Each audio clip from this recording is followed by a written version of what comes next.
the surface anatomy of the anterior abdominal wall. We can start as mentioning the xiphoid process together with the subcostal arc.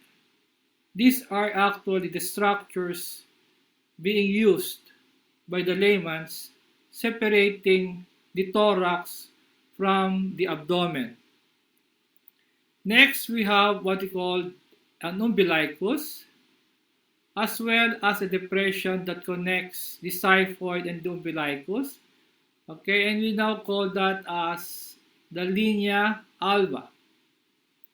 And on both sides of the linea alba, there are actually prominence of muscle, and this is what we call this is actually formed by the rectus abdominis. Next, what we call the anterior superior iliac spine on both sides, together with the inguinal fold, right and left, and the pubic bone. These structures are being used separating the trunk from the lower extremity. We can now also appreciate at the lateral side of the rectus abdominis a depression that separates now the rectus abdominis from the three flat muscles of the anterior abdomen, and you call that now as the Spingellian line. Other books, they call that the seminular line of the abdominal wall. Since our cadaver to be dissected is obese, not all of the surface landmark that we saw in the initial slide, in the picture, can be appreciated in our cadaver. But for sure, we can still palpate we can see still the umbilicus as it was pointed in the picture. We can also palpate for the xiphoid process. And from that, we can make an imaginary line passing to the umbilicus and eventually reaching, okay, the pubic area. For sure, in that part of our cadaver, we can still palpate for the pubic bone. So that now represents as the pubic symphysis. Then from the xiphoid, we can also palpate for the subcostal arc on the right and on the left. And for the inguinal area, we can still appreciate and we can see it. Now, the right inguinal fold and the left inguinal fold. So the only thing that we cannot appreciate is the muscle prominence formed by the rectus abdominis and the depression lateral to that, which is the Spingellian line, or what we call the seminular line. So these are all the markers, surface landmarks that we can appreciate in our cadaver.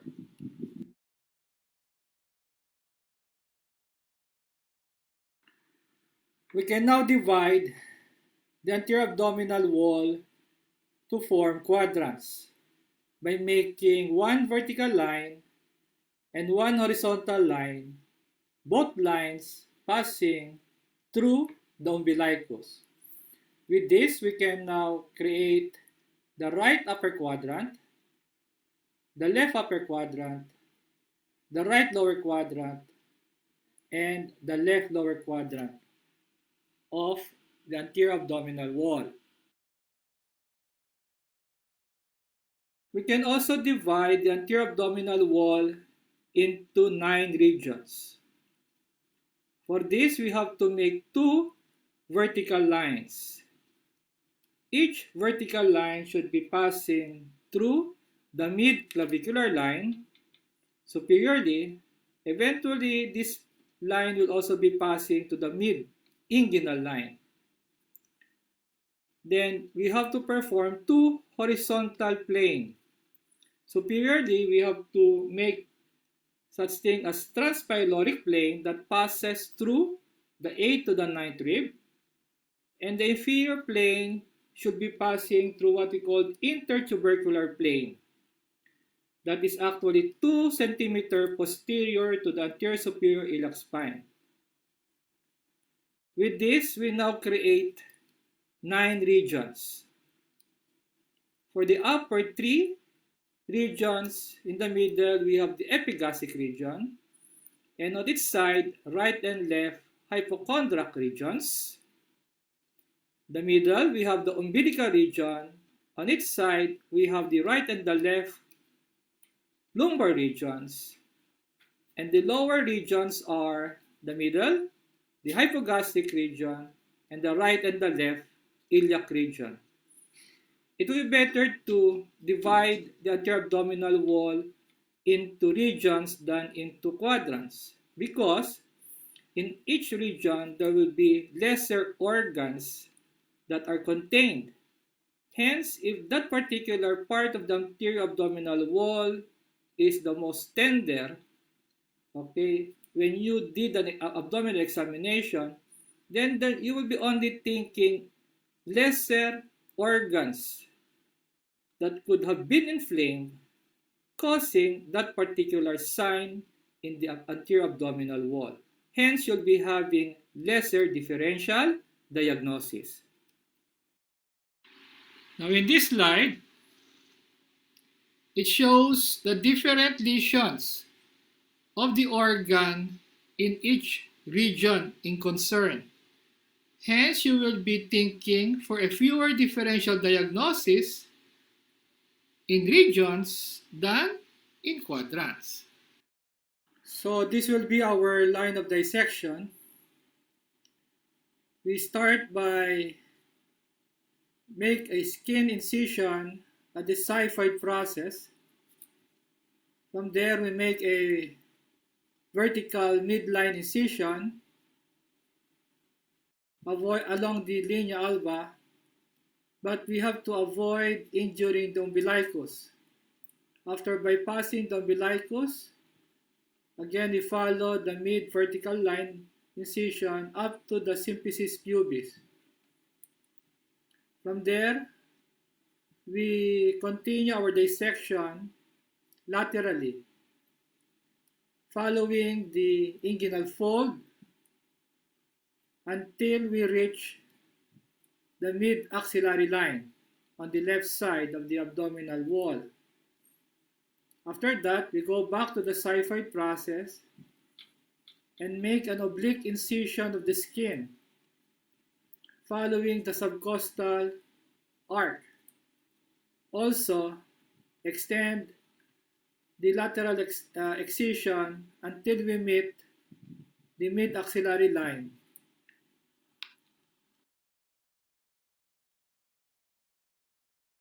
Now, we have to do our dissection layer by layer.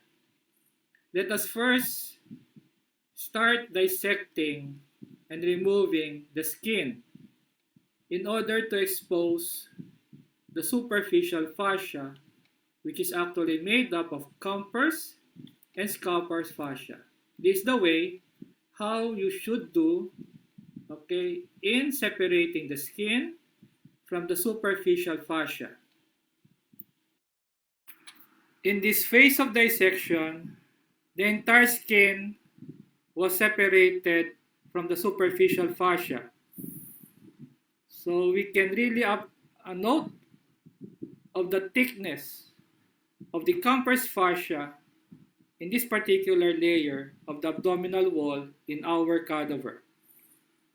We will now dissect, okay, and separate now the superficial fascia from the deep fascia, hoping that we can appreciate, okay, the cutaneous innervations of the anterior abdominal wall. Now we are now starting separating a thick superficial fascia in our cadaver, exposing now the deep fascia. Now in this picture, we were able now to remove, okay, the superficial fascia exposing the deep fascia of the anterior abdominal wall. Now, at this state, okay, we can see fibers of the external oblique muscle, as well as medial to that, we can already appreciate the anterior rectus sheath. Now, in between these two structures is actually a line, and we call that now as the Spingellian line or the seminular line. That is actually formed by the aponeurosis of the three flat lateral muscles of the abdominal wall, which actually from this particular Spingellian line structure will also be forming partly the anterior rectus sheath. Now, the one who dissect the cadaver now expose to us, okay, entirely the muscle belly of the external oblique. And you will notice that the flow of fiber of the external oblique is medially and downward. Now, the origin of this particular muscle is actually the lower 8 ribs, and it is inserted to the xiphoid process, to the linea alba, the pubic crest, and tubercle iliac crest. Now, it is actually innervated by the lower 6 thoracic nerve, iliohypogastric, and ilioinguinal nerve. It is also important for us to remember that part of the anterior rectus sheath that we can see in this picture is actually also formed by the aponeurosis of this muscle. Also, we have to remember that the aponeurosis of this particular muscle is also the one that forms the inguinal ligament or the Pupper's ligament that we're going to dissect later in the inguinal region. So in this picture, we can see that the physician or the doctor was able to dissect properly the right side of the anterior abdominal wall, and all unnecessary structures were removed. We can see nicely, okay, the presence of the external oblique abdominis. We can also appreciate the linea alba.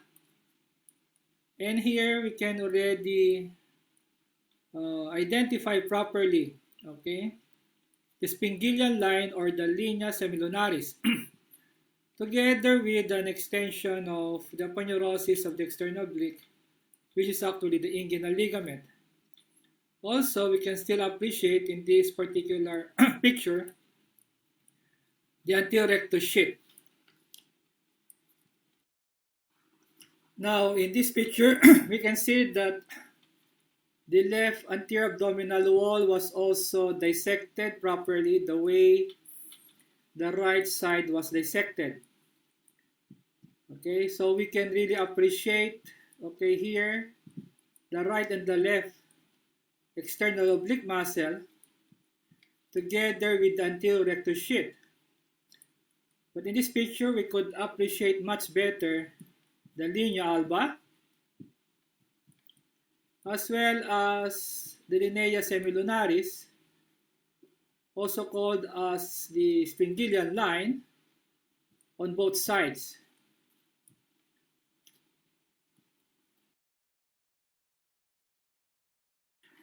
Now, after exposing the external oblique abdominis, I take time for us also to expose the rectus abdominis here.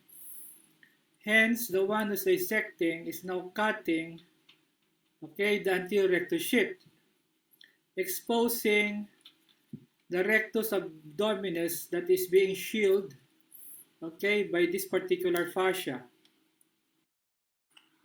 Now, to expose completely the anterior rectus sheath, the one who's dissecting now is, okay, cutting or incising the anterior rectus sheath following the Spingellian line. make sure that he should not be cutting so deep so that he will only be cutting the anterior rectus sheath, leaving behind part of the aponeurosis that is forming, okay, the posterior rectus sheath. So he has to continue his dissection until he reached now near the pubic area. Now in this picture, I think the one who dissected this cadaver did not only remove the anterior rectus sheath of the right side, but he also did that also on the left, exposing now the left rectus abdominis muscle. Now we know that the rectus abdominis muscle arises from the symphysis pubis and the pubic crest, and it is also inserted to the fifth, the sixth, and the seventh costal cartilage, yes, and the xiphoid process. But this time, this muscle is only innervated by the lower sixth thoracic nerve. It is not innervated by the iliohypogastric, neither by the ilioinguinal nerves. So there you can see the rectus abdominis, and you will notice that there are actually three, okay, horizontal tendinous intersections, okay, and the lowest of this is actually the level of the umbilicus. So after exposing the external oblique abdominis and the rectus abdominis, it's but time for us to expose the two other flat muscles of the abdomen, and this is the internal oblique and transverse abdominis. So the next muscle that we have to expose after exposing the external oblique is the internal oblique. Now you can see in this picture that the one who's dissecting is slowly detaching the aponeurosis of the external oblique muscle from the anterior rectus sheath in order to expose the immediate muscle beneath it, and thus the internal oblique. And I think he can do that because he is a good dissector. In this picture, the doctor decided to dissect the left abdominal wall instead of the right side. Anyway, he was able to separate, okay, the external oblique abdominis muscle from the muscles beneath it, which is the internal oblique abdominis. Now, this second muscle actually arise from the lumbar fascia, iliac crest, and lateral 2/3 of the inguinal ligament. And this muscle is inserted to the lower three ribs and its costal cartilages, the xiphoid, the linea alba, and symphysis pubis. Similar to that of the external oblique abdominis, is being innervated by the lower six thoracic nerve together with the iliohypogastric and ilioinguinal nerve. But it's important for you to note that the muscle fiber of the internal oblique goes medially, but instead of go downward, it goes upward. Similar with that in the internal intercostal muscles in the thorax. So the best way to differentiate the two muscles, the external and internal oblique abdominis, is not only the location of this muscle, but also the flow of their muscle fiber, which is different. And that will be your guide in your practical exam. But the one who is dissecting the cadaver, he dissected further to expose the third flat muscles of the anterior abdomen. He did that by slowly separating the internal oblique abdominis from the third muscle. And he was able to expose completely the transversus abdominis muscle. The transversus abdominis muscle arises from the lower sixth costal cartilage, yes, the lumbar fascia, the iliac crest, as well as from the lateral one-third of the inguinal ligament. It is inserted to the xiphoid process of the sternum, the linea alba, and the symphysis pubis. And it's innervated together with that of the internal oblique abdominis. This is also innervated by the lower 6 thoracic nerve, the iliohypogastric, and ilioinguinal nerve. Take note that the muscle fiber is just oriented horizontally. Now further dissecting and go deeper to the transversus abdominis muscle, we are now exposing the transversalis fascia, which for surgeon is the most important layer of the abdominal wall. That is, if this structure, the transversalis fascia, is intact and strong, the chance for the anterior abdominal wall hernia will be lesser. Beneath the transversalis fascia will be the preperitoneal fat, which will be prominent for obese people, but could only be a potential space for malnourished. And beneath this preperitoneal fat will be the parietal peritoneum. Now, cutting the parietal peritoneum, you now enter the main peritoneal cavity. We will not do this during this dissection because we are going to enter the peritoneal cavity next meeting. Now, another important structure that we have to identify in the anterior abdominal wall is what we call the posterior rectus sheath. Now, that particular fascia is also formed by the aponeurosis of the transverse abdominis and partly by some fibers coming from the internal oblique abdominis. Now, the posterior rectus sheath is actually present or seen beneath the rectus abdominis muscle. It's for this reason why the dissector now is making a transverse incision of the rectus abdominis, which I think he cut it just beneath the subcostal arc on the left side. He's now slowly detaching or separating now the rectus abdominis from the posterior rectus sheath. And I think he will do this until he reach, the pubic bone caudally. Now, the one who is dissecting successfully detaches the rectus abdominis from the posterior rectus sheath. I think he is already at the level of the umbilicus. You will notice that in between the rectus abdominis muscle and the posterior rectus sheath, there is a vessel, and you call that now as the inferior epigastric artery. Now, the inferior epigastric artery is actually a branch of the external iliac artery. Eventually, it will now anastomose with the superior epigastric artery, which is actually one of the terminal branch of the internal mammary or the internal thoracic artery. Because the internal mammary artery will divide, forming now the superior epigastric artery and the musculophrenic artery.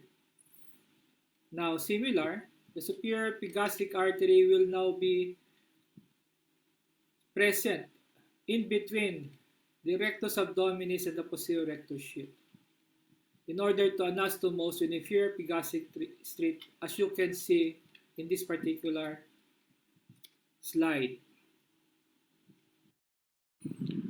Now, in this picture, we can see that the one who have dissected the cadaver, he was successful of detaching the rectus abdominis from the posterior rectus sheath, and you can still identify the inferior epigastric artery in the specimen. But you will notice that I think 2 centimeter below the umbilicus, we can appreciate what we call the arcuate line. Now, the arcuate line is actually formed when all of the aponeurosis of the three flat muscles of the abdomen, such as the external oblique, the internal oblique, and the transversus abdominis, all of their fascia now forms actually the anterior rectus sheath. So below the arcuate line, there is no more posterior rectus sheath. So the one that you can see, the fascia that you can see caudal to the arcuate line is now the transversalis fascia. Now, for you to appreciate this change, I think it would be better for me to give or include some of my slide in my lecture, okay, showing to you the different layers in cross-section of the anterior abdominal wall. But prior to that, I think there's one muscle that was not dissected, okay, in this particular cadaver. And that is what we call the pyramidalis. Okay, anyway, that's the smallest muscle of the anterior abdominal wall, but to complete our what we call that laboratory exercise, it's important for us also, I hope, to show to you, okay, what the pyramidalis muscle is. Okay? The last muscle and the smallest, and sometimes absent, because sometimes it is absent by 20 to 30%. This is what we call pyramidalis. Okay? And it is located anterior or superficial to the rectus abdominis. And you can see that in the picture pointed by the white arrow. This muscle arises from the anterior surface of the pubic bone and inserted to the linea alba. The action of this is not to support the abdomen, but only to tension the linea alba. And this particular muscle is innervated by the 12th thoracic nerve. Now, this is a cross-section of the abdominal wall. This is how the structure of the abdominal wall from the xiphoid down to 2 to 3 centimeter below the umbilicus. Okay? Of course, the most external structure of the abdominal wall is actually the skin, represented by the black arrow there. Beneath the skin, you have the superficial fascia containing, as I have mentioned, Camper's fascia that contains more of adipose tissue and irregular connective tissue, the scapula. Now, on the lateral side, there are 3 muscles there, as you can see. The most superficial is what we call the external oblique. Beneath it, you have the internal oblique. And the innermost flat muscles on the anterolateral is actually represented by transverse abdominis. Look, medial to these 3 muscles are what we call fascia. Okay, these are what we call their aponeurosis of each. And you will notice that the aponeurosis of the 3 unite, okay, created now a depression. But before that, there's another muscle, a pair of it in the middle. And you call that now as the rectus abdominis. Now, we go back to the aponeurosis of the external oblique, internal oblique, and transverse abdominis. Okay? So in that area, there's no muscle anymore, but just aponeurosis of the tree muscle. And it created a depression. And that depression is what we call the semi-lunar line. Okay? Or in other books, they call that the Spingellian line. Okay? Now, there will be a fascia that will cover the rectus abdominis. And that's what we call the anterior rectus sheath. Now, what are the fascia, okay, that forms the anterior rectus sheath? The entire aponeurosis of the external oblique, together with the 50% superficial fibers of the aponeurosis of the internal oblique, they now unite to form the anterior rectus sheath. If you have anterior rectus sheath, we also have posterior rectus sheath. So what are the fibers that forms the posterior rectus sheath? The entire aponeurosis of the transverse abdominis, as well as the inner 50%, okay, of aponeurosis fibers of the internal oblique, forming now the posterior rectus sheath. Now, medially, both the anterior and the posterior rectus sheath unite together, forming now what we call linea alba. Okay. Now, more medial or more internal to the structures that we have mentioned, and you can see that represented by the brown line. You call that now as the transversalis fascia. You know, the transversalis fascia is a very important layer of the abdominal wall because if it is strong and well developed, there will be no hernia, abdominal wall hernia that will be formed. Okay? But if there will be weakness, okay, of this layer of the transversalis fascia, chances for that particular person to develop inguinal, umbilical, or other hernia in the abdominal wall can happen. So do not forget that.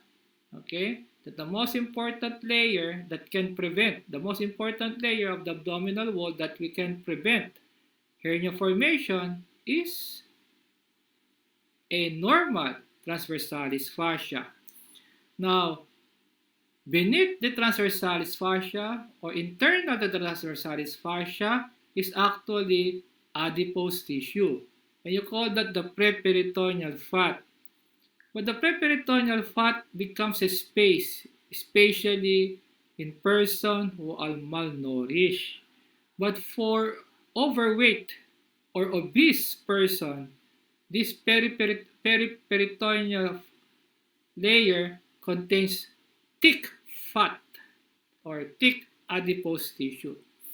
And the innermost layer of the abdominal wall is what we call the parietal peritoneum. Okay? So when you enter the parietal peritoneum, you now enter the greater peritoneal cavity. The greater peritoneal cavity. So let us analyze the abdominal wall. Okay.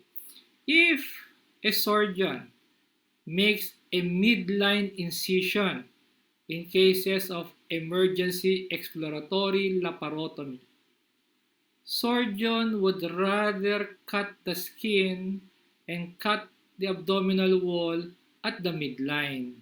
Because in the midline, the surgeon will not traumatize or hit any muscle at all. After the skin, superficial fascia, linea alba, transversalis fascia, then preperitoneal fat, parietal peritoneum, then the surgeon opens the abdominal cavity, or more specific, the peritoneal cavity, to explore, okay, the peritoneal cavity, expose it faster and easier. Okay, now, if a surgeon will be cutting and entering, okay, the abdominal wall on the lateral side, which can happen in cases of Okay? Appendectomy. Okay? Appendectomy. Okay? So the surgeon then, on the lateral part, okay, if they do a, what do you call that? Rocky Davis. Okay? They will be cutting through the skin, the superficial fascia, and the three flat muscles of the abdominal wall. Okay? So, it will traumatize more muscle. If you traumatize more muscle, it now becomes more painful the patient post-op. Okay? So, do not forget this particular layers of the abdominal wall. Remember, from the xiphoid up to 2 to 3 centimeter below the umbilicus. Now, the abdominal wall, anterior abdominal wall, 2 cm below the umbilicus up to the pubic bone.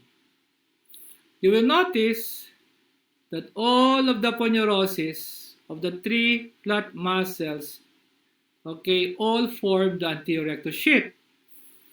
Okay? There is no formation of the posterior rectus sheath. Okay? But of course, there's such thing as linea alba. Okay? Now, that transition wherein there's no more posterior rectus sheath creates a line. And that line is what we call the arcuate line. I can show you the picture not in the cross section, but in a coronal section of the abdominal wall. And that will be my next slide. But you will notice that immediately posterior to the rectus abdominis is actually the transversalis fascia already. Then eventually the preperitoneal fat and a very sensitive layer of the abdominal wall, aside from the skin, is the parietal peritoneum. Okay? And the parietal peritoneum can also have, okay, somatic pain. So, now between the rectus abdominis and the transversalis fascia is where epigastric artery and veins are located. And if these vessels are injured, okay, so it will bleed. If it bleeds, since there's no more posterior rectus sheath that can contain it, that can tamponade it, bleeding can even reach up to 2 liters of blood. And if there will be 2 liters of blood in that area, we will be stretching the parietal peritoneum. It will now present as an acute abdomen. Okay? Because of stretching of the parietal peritoneum created by that big blood clot. Okay? Which the possibility for it to occur, okay, above the arcuate line is lesser because the presence of the posterior rectus sheath can contain the bleeding, can tamponade the bleeding. That's the importance of the presence of the posterior rectus sheath, which is absent, okay, 2 cm below the umbilicus up to the pubic bone. Now, another important structure that you can see here are actually the median umbilical ligament and the medial umbilical ligament. I think I could explain that much better if I show to you a coronal section, okay, exposing the entire the inner surface of the anterior abdominal wall. Now, this is now a coronal section of the abdominal wall showing the inner surface, okay, the inner surface of the abdominal wall. On the right side, you will notice the surface is smooth. Why? Because it is covered by the parietal peritoneum. On the left side, it seems that it is a little bit rough because on the left side, we remove the parietal peritoneum and also the preperitoneal fat, exposing the transversalis fascia. Now, we did now an incision in the transversalis fascia, exposing now the posterior rectus sheath as pointed by the black arrow. Now you will notice, okay, below that arrow, there's no more posterior rectus sheath. Okay, now hence the absence of the posterior rectus sheath, and from that area that still have the rectus sheath, posterior rectus sheath, creates a line. That line is what we call now as the arcuate line. So anything above the arcuate line, there's a presence of posterior rectus sheath. And that, as I mentioned, from 2 cm below the umbilicus up to the xiphoid. However, below that arcuate line, no more posterior rectus sheath.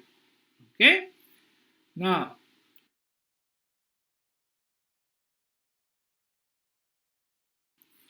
let us now discuss the inguinal region. Okay, the inguinal region, the most important there is the inguinal canal. Okay, and it is in the inguinal canal where, for male, where the spermatic cord passed through, and for female, where the round ligament passed through. Now, how long is our inguinal canal? For adult, by average, is 4 centimeter in length. And it actually parallel and just above the inguinal ligament. And the inguinal ligament, as we have mentioned, is actually formed, okay, by the aponeurosis of the external oblique muscle. I think I mentioned this already, okay, that for male, the one that passes through the canal is the spermatic cord, and for female, it is the round ligament. Now, extends from the deep inguinal ring. The inguinal canal actually starts from the deep inguinal ring, and the deep inguinal ring is actually formed by the transversalis fascia. Then the inguinal canal, medially, it extends up to the superficial inguinal ring, which I think we have mentioned that is actually formed by aponeurosis of the external oblique. Okay? Now, what are the walls of the inguinal canal? Okay. And the anterior wall, represented by the black arrow, is actually the aponeurosis of the external oblique. Okay. Inferiorly, it is actually formed by the inguinal ligament. Okay.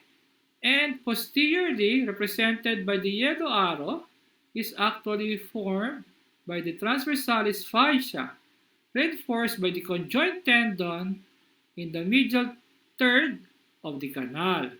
Okay?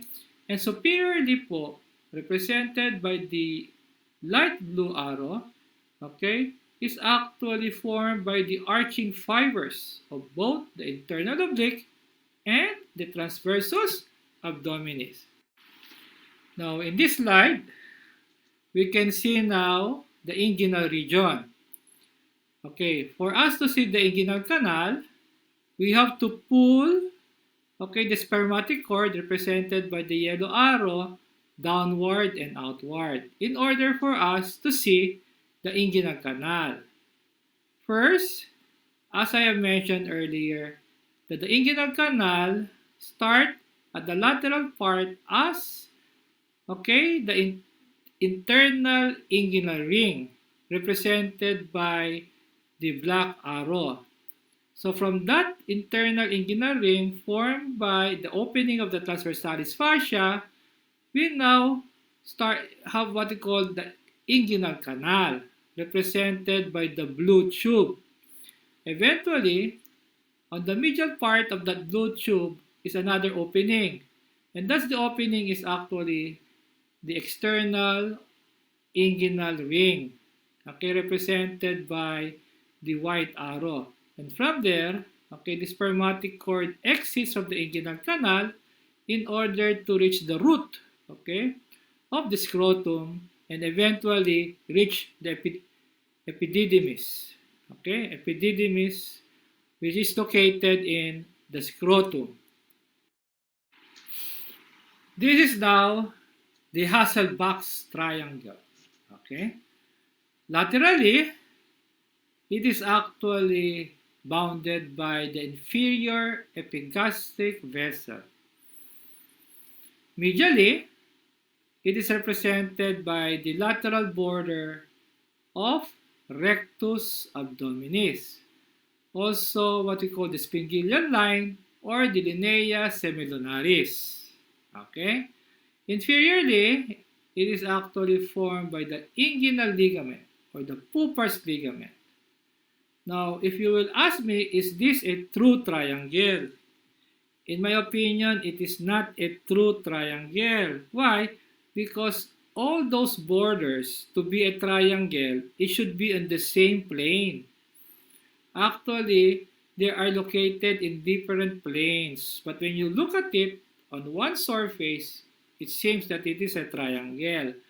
And to be honest with you, okay, the deepest of these three is actually the vessel, okay, and the most superficial of these three is actually the lateral, okay, the lateral border of the rectus abdominis. Therefore, having different planes, to be true, it is not a triangle. Now, in this picture, you can also see, okay, that we call the femoral ring, and that is represented by the light blue ring, okay? That is actually a potential space that is located medial to the what you call that, the external iliac vein. Once the external iliac vein passes through the inguinal ligament, it now becomes femoral vein. That's the reason why they term this particular space as femoral ring. Because if there will be a structure, an organ, an intestine, an omentum that will pass through it, creating now a bulge, okay, lower to the inguinal fold of your patient, that's a femoral hernia. That becomes a femoral hernia. Okay? And also, you can also see, okay, above the inguinal ligament, okay, another ring represented by the yellow ring, that is actually the internal inguinal ring. And you can see the internal inguinal ring that the vas deferens exits from it and then goes down in order to reach, okay? It will go, okay, initially at the side, eventually at the base of the urinary bladder in order to join the duct of the seminal vesicle to become ejaculatory duct. Okay, and you can also see, okay, exiting po from the yellow ring, you call that now as the gonadal arteries and vein. Okay? So in this cadaver, we can see that both the right and the left inguinal region was already partially dissected. But before we proceed with our dissection, what are the important structures that will serve us in our incision? First, they were able to expose already the inguinal ligament. We can also see the presence of the external oblique aponeurosis, which actually serve as the anterior wall of the inguinal canal. And medial to that, you have now the rectus abdominis. Now, it's true that the inguinal canal is just above, okay, of the inguinal ligament, because the inguinal ligament serve as the floor of the inguinal canal. Hence, we have to incise along the broken blue lines in order for us to open and expose, okay, the inguinal canal and be able to identify, since this is a male, the spermatic cord and identify the different structures in the spermatic cord.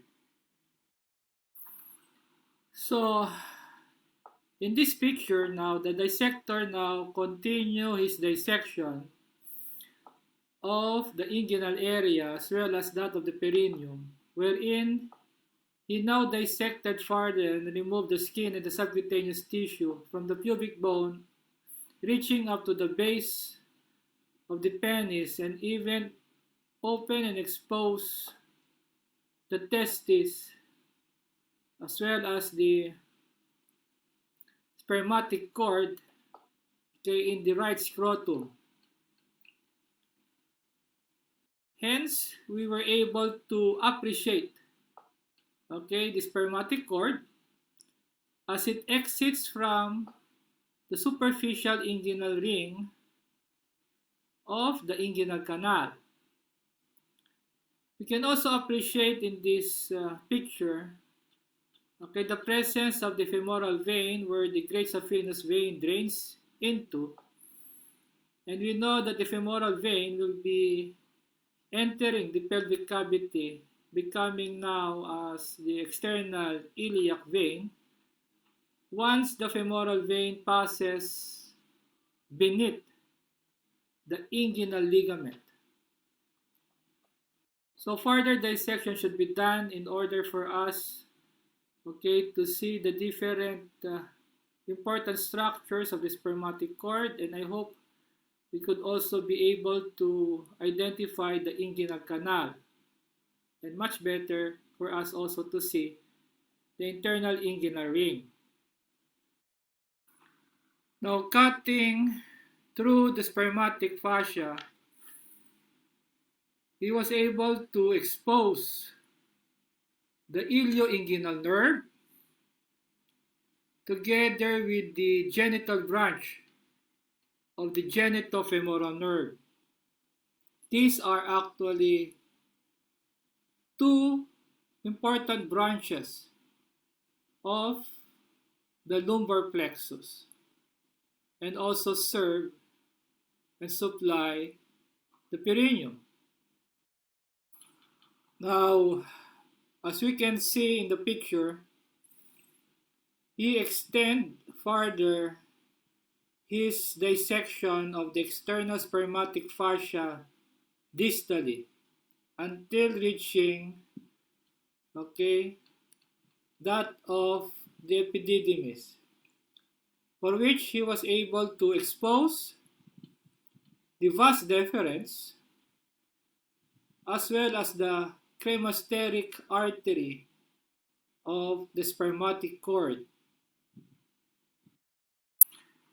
It so happened that the one who is dissecting our cadaver did not dissect further proximally or proximal to the internal inguinal ring to expose the inguinal canal. It's for this reason why I decided not to get pictures from internet. And I saw this particular picture wherein you can see actually the deep inguinal ring, and that is actually formed by the